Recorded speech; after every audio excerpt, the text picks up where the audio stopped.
what is a life coach and how is it that they help men and women find love?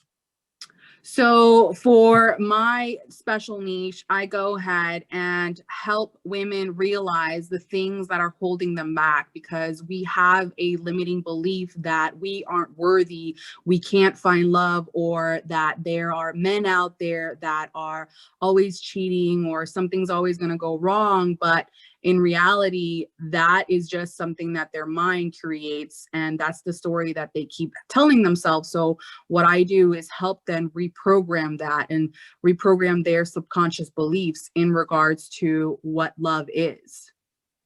It's amazing you point that out because I was actually having a conversation just last night with someone and I was telling the young lady that sometimes she'll mention something and I Hmm. have no idea what she's talking about. And then I realized that it's something she created in her mind, Yes. right? And I'm guessing many people, men and women, but since we're talking about women, they believe it so much that it's actually becomes a reality to them, even though it's not Yes. to everyone else, right? Correct. And then because you believe it so passionately and so firmly, you start to create emotional responses to Hmm. it. Is that some of the struggles that you see with women today?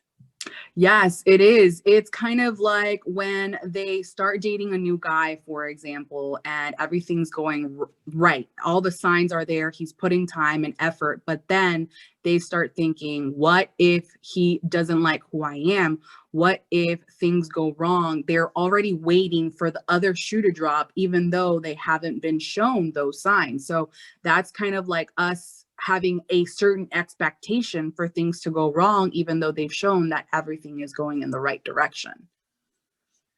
Do you think we have, or do you think your client base has a greater expectation of things going wrong versus an expectation of what they want in hopes that things will go right? Yeah, I actually see the things more going wrong because of their past experiences. So when you have an experience, you compare that to what you have in the present instead of actually thinking, oh, everything's going to go wonderful. And yes, there is a risk in starting something new and you don't know what's going to happen. I mean, you don't have control over that. The only thing you have control over is your own emotions, your own thoughts.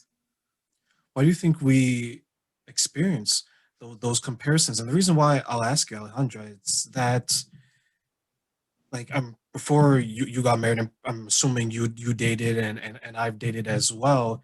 Yep. But the only thing I brought from each previous relationship is what I've learned. I didn't Mhm. bring any of the baggage saying that, you know what, because you've probably seen it, because I know I've seen it, where someone will say, well, I dated a guy that looked like this, Mhm. so I'm gonna avoid dating a guy that looks like that because of a previous bad experience. Or I've dated a guy that believes in this, but Mhm. because I've had a bad experience with that, I'm gonna kind of shy away from men or women that believe that hold that same belief. Do you know if there's a reason why we tend to carry that baggage from relationship to relationship without ever resolving it? There are several points to that. I believe that it's really rooted in the fact that we've held something for so long that we haven't healed ourselves. We haven't taken the time to go ahead and analyze and evaluate, okay, like, okay, what happened? Where did things go wrong? Instead, they go jumping from one relationship to another, thinking that the other person is going to be able to complete them or fix them instead of actually finding the answers within themselves. Is this something that maybe you experienced? And if so, how did you overcome it? Yes, there's something that I experienced more than anything was pretty much hiding who I truly was. Once I pretty much learned to love who I was for everything, if I was ashamed of, let's say, the number of people that I had in my life previously, right?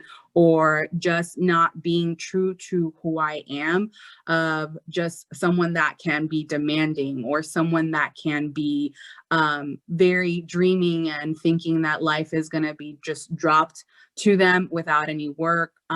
It's just, I guess, the expectation you have for yourself as well. That's kind of what comes into play. That's a good point that you mentioned because I think everyone has a part of their past that I don't want to say ashamed of, but let's say, you know what, like I'm gonna keep it behind this door, I'm gonna close the door, I'm gonna lock it, throw away the key, right? And Yeah, if someone finds it, then I'll own up to it, but I won't be forthcoming with that information. But right.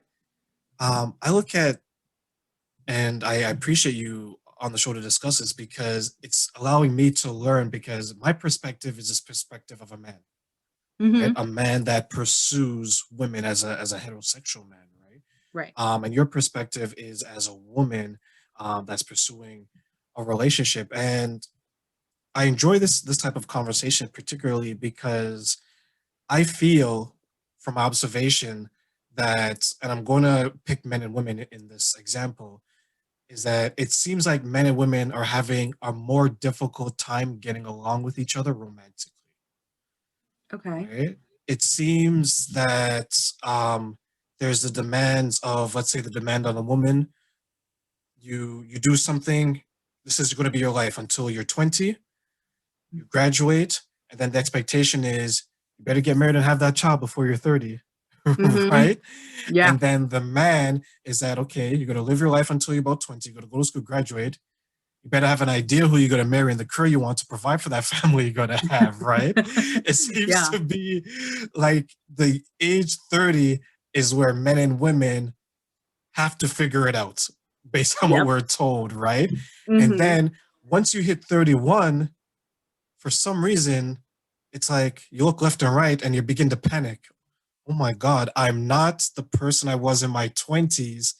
I'm feeling this pressure from your, you know how it is from your mom, your dad, your Yep. aunts, your uncle, your grandmother, way over in Yes. some foreign land saying that, well, honey, how come you're not married yet? What? The boys don't like you? So Oh my it God. reaches, Yes. right? Right. And it reaches that point where you're like, okay, now you're in a situation where if you want to meet other people's timeline, because remember, it's not your timeline, it's someone else's timeline, right? Hmm. Now you're kind of saying, okay, these are the guys, these are the men, these are the women that are in my life because they've approached me or I've gone on a couple of dates with them. And now you're taking the pressure from yourself and you're putting it on them, saying that, okay, we got to do this, we got to do this, we got to do this. And then it creates conflict because just because you may think you're ready, the other person is not ready. And that's what I feel is maybe the beginning of the conflict between men and women is because the expectation is so different, but yet we're expected to come together and mesh the Right. differences and make it work. Is that an Right. accurate picture of relationships? No, that's really accurate because I have had a lot of like close friends that see a relationship and that's kind of what they want. So they want to go ahead and towards that. But the other person is expecting to have a home, get married, have a kid. And that's also another conflict. But the thing that the conflict comes in is because they're not communicating. They're not communicating exactly what their desires are. Instead, they reserve it. They expect the other person to know, and that's something that I have worked in my own relationship of like, okay, I want my life this way. Are you in agreement? Or do you want something else? Like, what are you expecting? And nobody really gets to hear the other side of their story because they also have their own desires. They also have a plan for their life. And that's where you kind of get to know, like, is this relationship going in the right directions for both of us? Are we going to compromise and create the reality that we want together? And people can be very selfish in that sense, but it's okay to be able to say like, this is what I want. Is this something that you want too? Is it that simple? Is it as simple as saying, you know what? These are the five things I want. Are you able to fulfill that? Is it that simple or is it more complicated? Meaning, okay, this is what I want. What can you offer? And you compromise? Or is it just, should we just be going into the relationship with like a list of things that we want. No, I mean, I don't think it's complicated. I believe it is simple. I have had expectations from other like relationships and it didn't work out, but that was because I wasn't going ahead and sharing what I was wanting in a relationship. I was expecting them to know. But once I've opened up in regards to what I saw my future to be like, and we were going on the same path, because there's always a level into a relationship. You start dating and then, okay, we want to get serious. Then you go into a relationship. You're my boyfriend, you're my girlfriend. From there, it's like, okay, everything's great. We're getting along. I see the habits that you have. And then you go into that long-term relationship of like, okay, the next step is we buy a home together or we get engaged. But not everyone is on that same page, right? Everyone's like, okay, I'm not ready for that commitment. Let's take a little longer to get to know each other. We can go ahead and buy a home, because that's another sort of commitment too. So it's all about growing together. Every stage, you kind of got to check with yourself of where you both are at. And how much of your personal experiences is used to help others grow in the way you just described? I would say a lot in regards to that, but I also don't want to go ahead and just because my relationship went that way, yours needs to too, because everyone's different. Everyone's relationship is different. But the thing that I really focus on is, are you being true to you?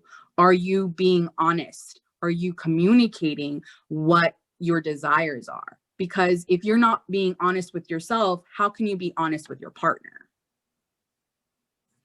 When you ask them that, what do they say?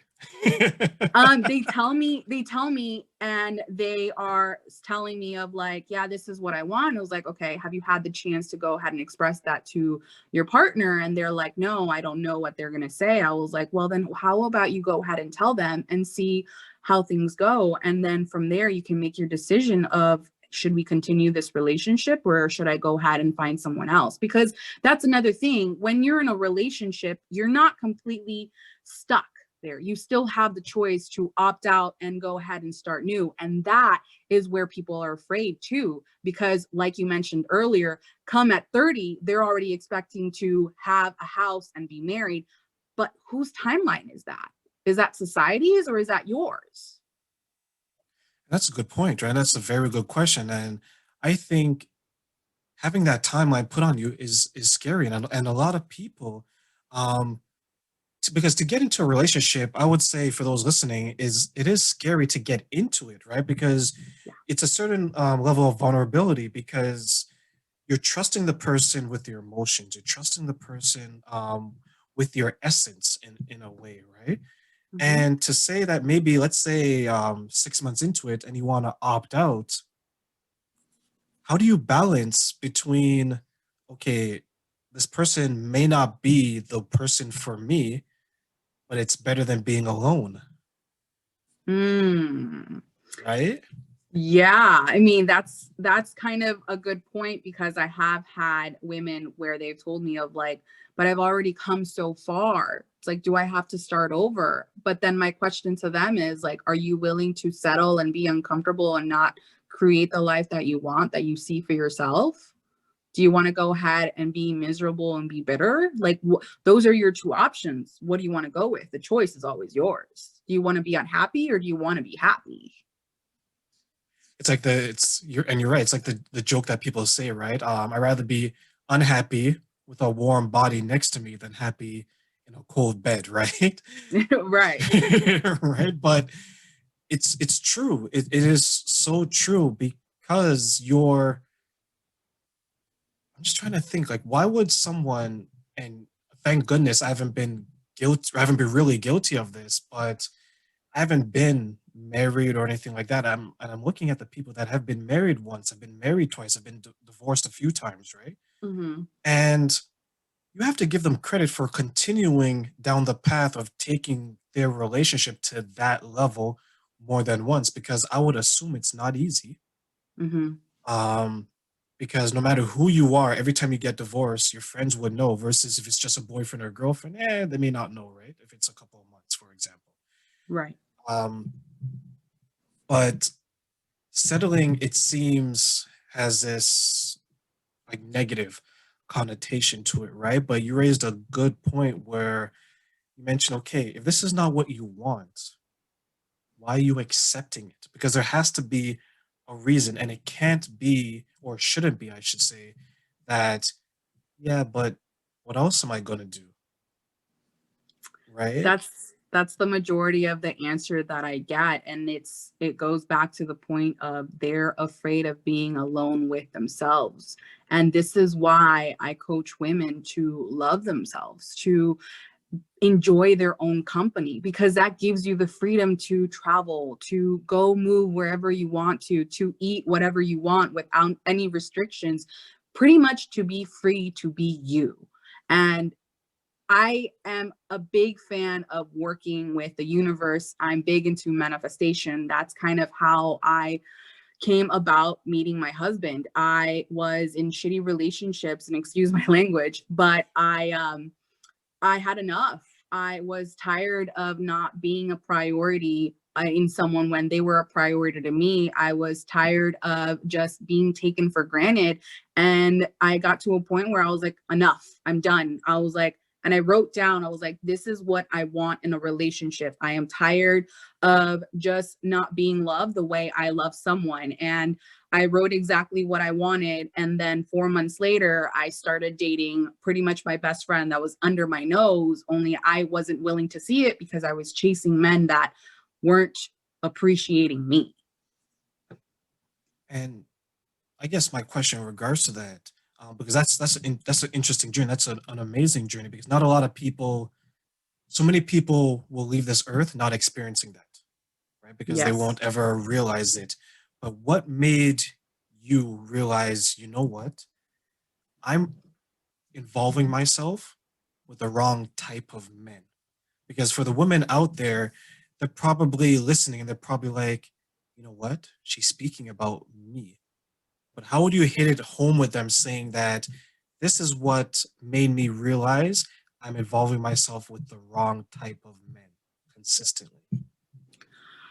The thing that I would say is when you are just tired of being heartbroken, once you have been to that rock bottom, there's nowhere else to go but up. There, you always have that choice, like I said, of making a change. You are in control of your life. Like they say, there's a quote, it's like you are the author of your own book. And I decided to go ahead and make that change and live my life the way I wanted. I ended up just living my life, hanging out with people that did love me, my family, my friends. I did things like dancing. That's one of the things that I loved, releasing my energy, and it felt like me. And once I did that, it was already introduced. It was pretty much delivered. And it's like, here you go. And from there, it's like, are you willing to take a risk? And at first, I'll admit, I was scared. I was terrified. I didn't want to go ahead and repeat that same pattern, but this was a completely different person. I couldn't expect them to believe like, oh, she's going to break my heart just like my ex did, because I'm a different person. So I guess, was willing to gamble my love again. And if I was able to heal from the past, I can heal again. There was someone that I work with, and your story reminds me of her where she would come in and, you know, she would cry and she would speak about the heartbreak and what she's going through. And I remember sitting down with her and I asked her, and I'll mention this because you reminded me of something when you said that you wrote it down.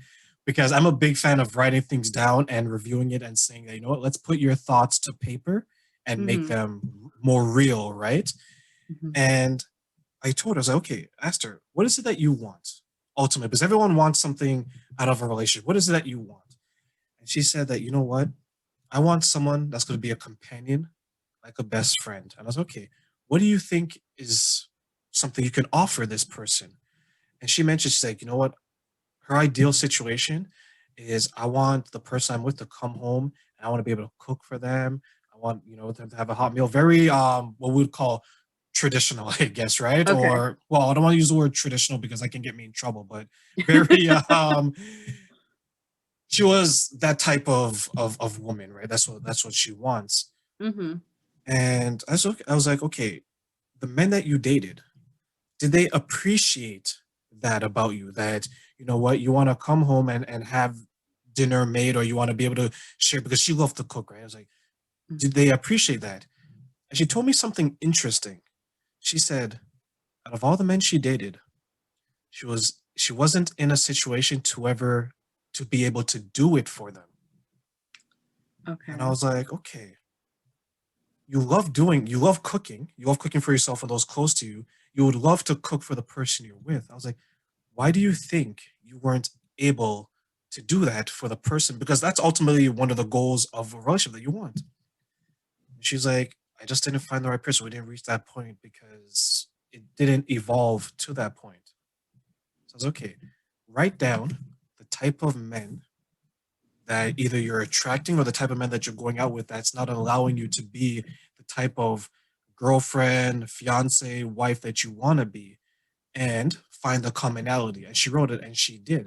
I was like, okay, so what are you going to do? Date the opposite. Yes. Yes. That's Right? so true. Isn't that how it's supposed to work? I'm guessing. No, I mean, that is one way to do it. Where I did it, it wasn't really comparing of what I was doing wrong and what I was doing right, or the I guess the outcome that I wanted.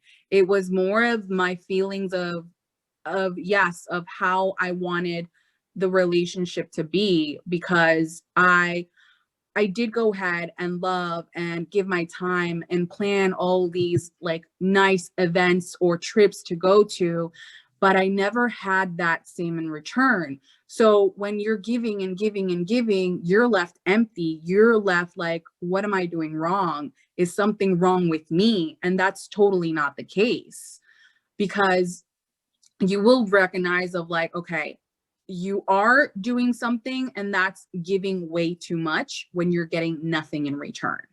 But there is a pattern for sure. If you're repeating that same thing, or you're not finding that person that you want to spend your life with. Um, so when I did mine, I didn't obsess over it. And there's some times where women are obsessing of like, I want to find a partner. I want to find a partner right now because I have a timeline. But instead, it's more of like, you know what? This is what I want. And if it comes, great. But I'm not going to be wasting my time anymore in men that are not going to give me that time of day.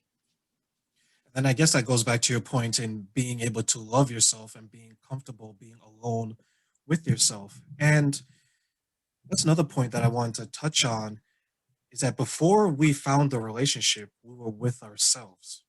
Exactly. We loved ourselves. We went on vacation with ourselves. You know, I remember the first time I went to a restaurant by myself. It takes courage, right, to go out in Yeah. a public place and say, okay, I'm gonna go eat food by myself, because every table comes with two chairs, right? Hmm. So so you're there and you're like, yeah, because you're enjoying your company. But Hmm. it's interesting to see that we go from just being with ourselves, loving ourselves, appreciating ourselves, we get into a relationship, and then for some reason, when it goes bad, we don't think we can go back to being with ourselves, even though we've loved ourselves for so many years before this. That is Why do you, such a good point, why do you think that actually. happens?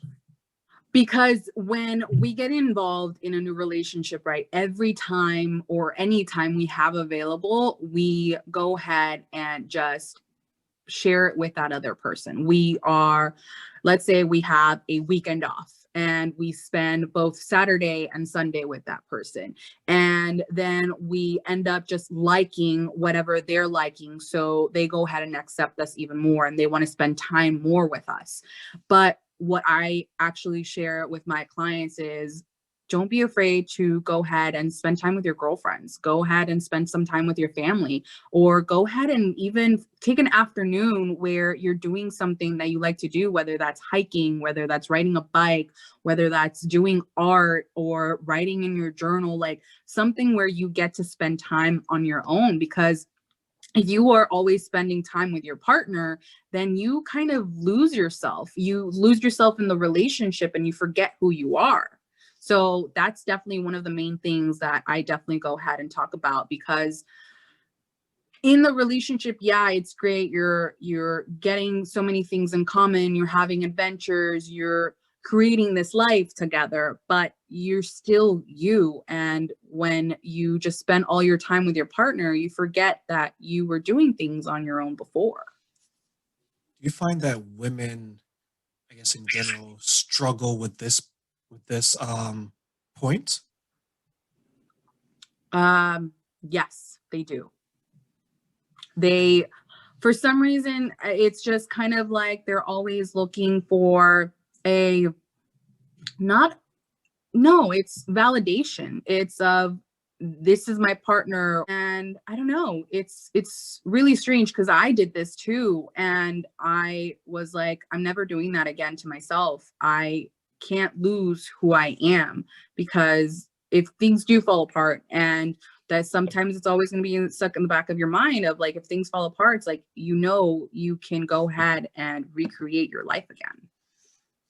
Looking back, did you, because you mentioned losing yourself? Were you surprised that that was happening to you? That you were in a way losing yourself in these relationships? I don't know if it's surprised. It was more, I guess, disappointed in myself that I did that. It was more of like, how can I go ahead and give all of me and forget about me? Like, forgetting yourself is where, I guess, you just give all this power to this person and you lose all your power to yourself, because then you're always looking of like, are they happy?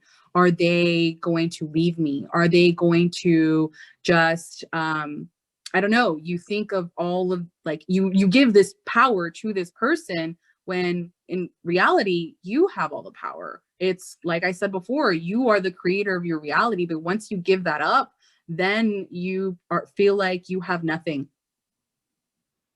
That's an interesting point because I agree. I'm looking back on some of the things that my friend has told me. One of them told me that there's a guy she was dating, she's no longer with, and she was willing, even though it was early on in the, even though they were dating and there isn't anything official, she was willing to lose herself, right? The amount of compromising that she was about to do so early on was was alarming to me, because you have someone that is a professional woman, and this, for everyone that listening, these situations, doesn't matter what job you have, what background you come from, your culture, it affects all of us, everyone from Yeah, different walks of life. And this is a professional woman that's about to, launch her own her business later on in the year and things like that. And she was going through the same thing you described, where she's giving and she's giving and she's giving. And the things that she was giving up, I would tell her, I was like, is this a, it sounds like you're in a relationship with yourself and the other person is just along for the ride, yeah, right? Where it's like, you're doing this, you're doing this. Granted, I'm only getting one side of the story, but you're doing this, you're doing this, you're doing this. And it's like, what's the return to you? And I know a lot of people don't want to think about it like that, but at the end of the day, you have to think about it like that. It's a return on your investments. It's an ROI. What are you getting back from what you're putting in? And I think so definitely. many of us are afraid, one, to ask that of themselves, and two, to look at it that way. Yes. Do you find that as well? Yeah, definitely. Like you mentioned, a relationship is a give and receive, because you can't be giving all of your energy and not getting anything in return, because it's a relationship, it's a partnership, it's two people, it's not just one person. And people tend to forget that because they don't want to be alone, or they have all this pressure from family of like, hey, you're 30, or hey, you're 35, why don't you have babies, why aren't you married? And instead they don't look up like, what is it that I want, what is it that I need? And if that person, I'm not saying you're always going to be taking from that if you're not getting anything at all, or getting, I guess, to like a certain part, right? Because if you just give a little bit and then the person's always going to be at your beck and call, that's also wrong too. it has to be a compromise because it's a partnership, it's a relationship, it's two people, not just one. Do you think that that's some of the challenges that women face is saying that, you know what, I want this out of the relationship. I'm willing to give this. What are some of the challenges that you think women face in regards to that and in regards to actually finding sustainable love that they can carry on until they're older and they've actually retired and they want to live their life completely with that one person? I think one of the things too in that is boundaries. Like, what is it that you're going to go ahead and accept? Because sometimes people can go ahead and just be taking just a little smidge and it's like, all right, I'll survive with that. But then we're back to I'm unhappy. Like, I've done so much, but you haven't placed that boundary to let that person know, like, I won't go further past this. Or if like you won't compromise this, then why am I going ahead and put my effort and my time? Well, would you think that people wouldn't have those boundaries set, considering that we should be entering the relationship with boundaries? Pleasing.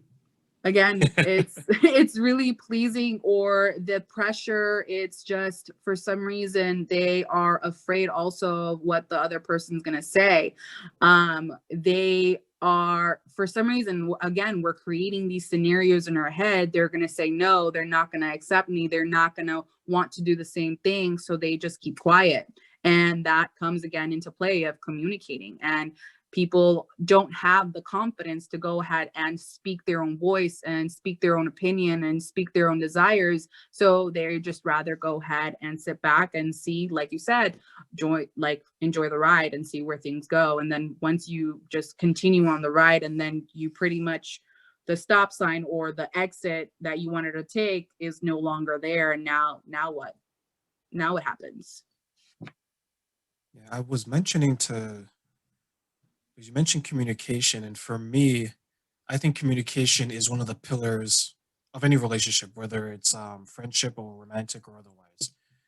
And I believe your action is an reinforcement of one of those pillars, which is communication. Definitely. But this person made an interesting point to me, because I asked them, "You seem to be the type of person that words are enough." Meaning, and I'll give you an example, Alejandra, is that the person can tell you that they love you, but their actions don't show that love, right? And I went back to her and I said, I'm the type of person that my actions would show that I love you, but I may not say it as often as someone else who's saying it every minute of every day and so on and so forth. And I made the point to her saying that based on everything that you've experienced in your previous relationship, how you know what you were giving and things of that nature, I told her, I'm surprised you're not the other way, meaning that I'm surprised you don't value action more because people have told you certain things, but they didn't live up to their own words, Hmm. right? And what I began to find, at least in my circle of friends, is that the older, I found the older people, maybe in their 40s and mid 40s, late 40s and 50s, at least in my circle, it seemed that they are more willing to accept someone saying something even though their actions didn't match. And I went back and I said, is it because that this group is previously married and they've been there and done that and they don't want to necessarily rock the boat? Or is it that this group of people, as small as the sample size is, they were just always that way where you can just tell them that you care for them, that they're nice and that, but the actions and how you treat them is totally different. That's where my confusion was because these are all women, but it seemed like a specific group of them, older women with kids and divorce. It seemed that the action wasn't as important as the words. I will have to go ahead and disagree and agree to a certain extent. So I'm not sure if you've ever heard of the five love languages. It's a very popular book there are ways to show your love, whether that's giving you a gift, whether that's saying I love you, affirmations like that, I appreciate you. There are actions like services that, let's say for example, my husband, he enjoys a clean house, so if I'm cleaning the house without like doing it because he's doing it or any expectations that he has, he loves that. But for me, it's the action as well as the time we spend together. Like there are different forms, but there is also, if someone says over and over, yes, I'll change, and then their actions don't support that, then I feel like that's where we need to go ahead and reconsider of like, okay, they've kept telling me that they're going to go ahead and try, right? Try, but then they don't. They go ahead and continue that same habit. And here I am, I've already expressed it. Is it that they're not understanding, or are they not wanting to understand and they're not wanting to change? So then that's where you need to go ahead and evaluate of like, do I want to continue on this way? Because apparently I'm not being heard, because that's something too. It's like you may communicate, but if you're not being heard, that's you not being understood and then not being appreciated again.